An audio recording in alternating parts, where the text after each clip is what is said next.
ठीक है। तो पिछले क्लास में हम लोग सिंपल मशीन क्या होता है, कंपाउंड मशीन क्या होता है, इफिशिएंसी क्या होता है, आइडियल मशीन क्या होते हैं, वेलोसिटी रेशियो क्या होता है, इन सारे की चर्चा हमने किया था।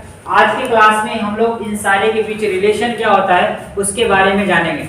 आज का टॉपिक है कि रिलेशन बिटवीन इफिशिएंसी,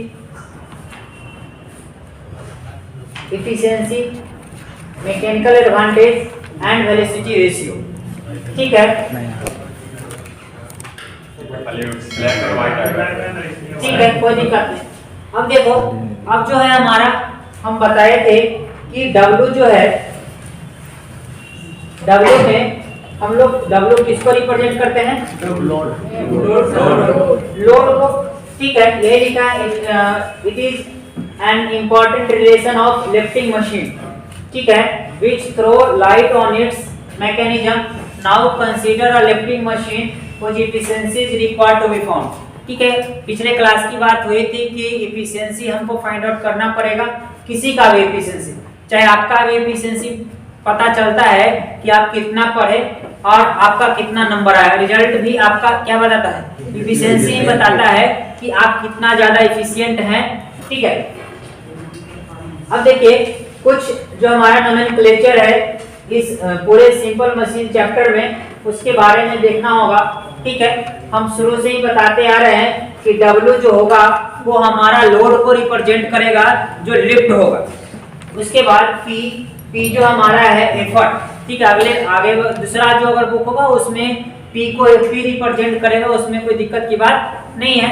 तो यहाँ पे ये लिखा होना चाहिए कि क्या है, वो एफर्ट है। उसके बाद Y बोला है कि distance moved by effort. Distance moved by effort को रिप्रेजेंट किससे कर रहे हैं? Y से। और डिस्टेंस मूव्ड बाय लोड को रिप्रेजेंट कर रहे हैं किससे? X से। स्मॉल x या कैपिटल X, कोई दिक्कत नहीं है। ठीक है, और हम लोग पढ़े हैं, ठीक है, लैब में भी बताया था कि मैकेनिकल एडवांटेज को हम लोग रिप्रेजेंट करते हैं क्या? MA से। और मैकेनिकल एडवांटेज होल नंबर में होता है, इसका कोई भी यूनिट नहीं होता है। तो मैकेनिकल एडवांटेज हम लोग पढ़े थे और इसका फार्मूला होता है W by P। W by P, W जहाँ पे लोड को रिप्रेजेंट करता है और P क्या करता है? एफर्ट को। ठीक है, उसके बाद दूसरी फार्मूला की बात करते हैं हम लोग, वेलोसिटी रेशियो। तो वेलोसिटी रेशियो का भी फार्मूला हमने बताया था कि distance moved by effort divided by distance moved by load. ठीक है, तो हमने यहाँ पे देखिए मैकेनिकल एडवांटेज दिया है W बाई P, और अभी देखिए अभी ये फार्मूला लिखा है ना, distance moved by effort. Y क्या है? डिस्टेंस मूव्ड बाय एफर्ट, और X क्या है? Distance moved by load. तो वेलोसिटी रेशियो को क्या लिखा है? Y by X। ठीक है, मगर Y बाई X याद नहीं रखिएगा, क्योंकि हो सकता है कि Y बाई X के जगह आप X बटा Y भी कर दें, ये यहाँ पे कंफ्यूजन हो सकता है। आपको याद रखना है कि डिस्टेंस मूव्ड बाय एफर्ट, क्योंकि आपके न्यूमेरिकल क्वेश्चन में भी X और Y नहीं दिया रहेगा।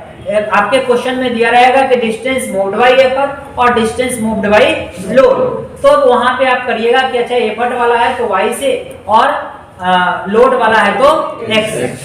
ठीक है, तो velocity ratio Y by X हो गया। उसके बाद हम लोग बताए थे कि पिछले क्लास में कि इनपुट ऑफ द मशीन और आउटपुट ऑफ द मशीन, इसकी चर्चा बहुत अच्छा से किए थे कि किसी भी मशीन को जब तक इनपुट नहीं देंगे वो आउटपुट नहीं देगा। अगर इनपुट नहीं दे रहे हैं और आउटपुट दे रहा है, ऐसा मशीन को हम लोग परपेचुअल मोशन मशीन बोलते हैं। वो अलग बात है, थर्मोडायनेमिक्स में पढ़ना होता है। बट हमको अगर किसी को इनपुट दिए हैं तो work done on the system होता है। पिछले क्लास में बताया गया था कि अगर किसी, जैसे हम लोग जो रेफ्रिजरेटर है, रेफ्रिजरेटर हमारा वर्क इनपुट डिवाइस है। जब तक आप इलेक्ट्रिसिटी नहीं दीजिएगा पानी को ठंडा नहीं देगा। ठीक है, तो इसीलिए वर्क इनपुट क्या होगा? वर्क इनपुट मतलब जब भी सिंपल मशीन में आप जब सिंपल विनर एक्सेल का एक्सपेरिमेंट कर रहे थे तो आप इनपुट दे रहे थे क्या? एफर्ट की लोड। इनपुट क्या दे रहे थे? एफर्ट दे रहे थे।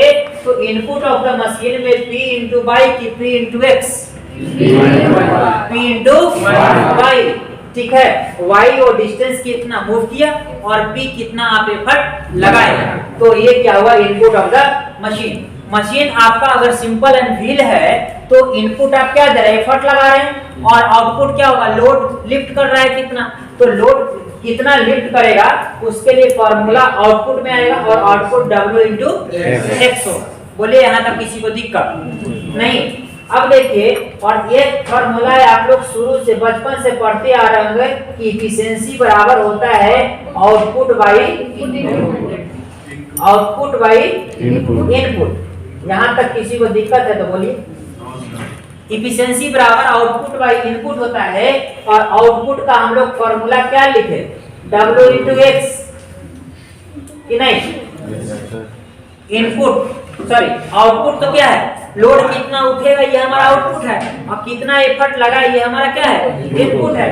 तो W into X into P into Y. अब देखो, अब हमको हेडिंग क्या है कि मैकेनिकल एडवांटेज, वेलोसिटी रेशियो और एफिशिएंसी में रिलेशन बताइए, ठीक है। तो बताइए कि W बाई P को कुछ लिख सकते हैं क्या? Yes sir. क्या लिख सकते हैं?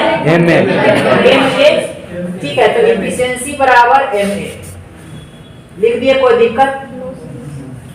और एक और हम पता है कि एफर्ट Y बाई एक्स भी हमको कुछ पता है, यानी इसको हम लोग लिख सकते हैं Y बाई एक्स। इसी को ऐसा लिख सकते कि नहीं? MA by Y by x, और Y बाई एक्स कुछ होता है क्या? क्या होता है?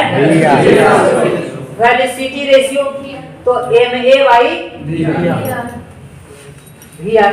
यानी हमको इफिशिएंसी का जो फॉर्मूला हुआ वो ऐसा हुआ कि नहीं हुआ? किसको नहीं समझ में आया? आपके डायरेक्ट एग्जामिनेशन में पूछेगा drive the relation between mechanical efficiency, velocity ratio and mechanical advantage, तो आपको इतना काम करना होगा।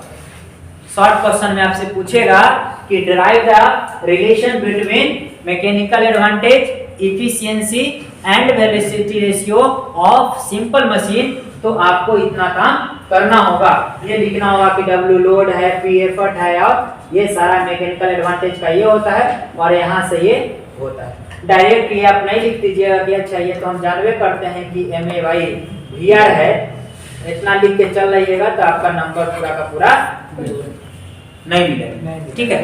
क्योंकि डिराइव करने के लिए बोला है, तो वो आया कैसे, वो आपको क्या करना पड़ेगा? शो करना पड़ेगा।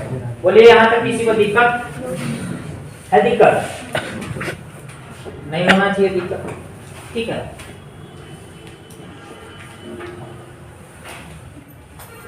अब देखिए, अब यहाँ पे कुछ बोला है, स्टेटमेंट करा है कि it may be seen from the above relation that the value of MA and VR are equal only. कब? जब जैसे अभी पिछले क्लास में बताए थे कि वैसा ही जो मशीन हमारे आइडियल होते हैं, ठीक है, वही मशीन का एफिशिएंसी क्या होता है? 100% होता है। प्रैक्टिकल हमारे पास कोई ऐसा मशीन नहीं है ना जिसका एफिशिएंसी 100% हो जाए।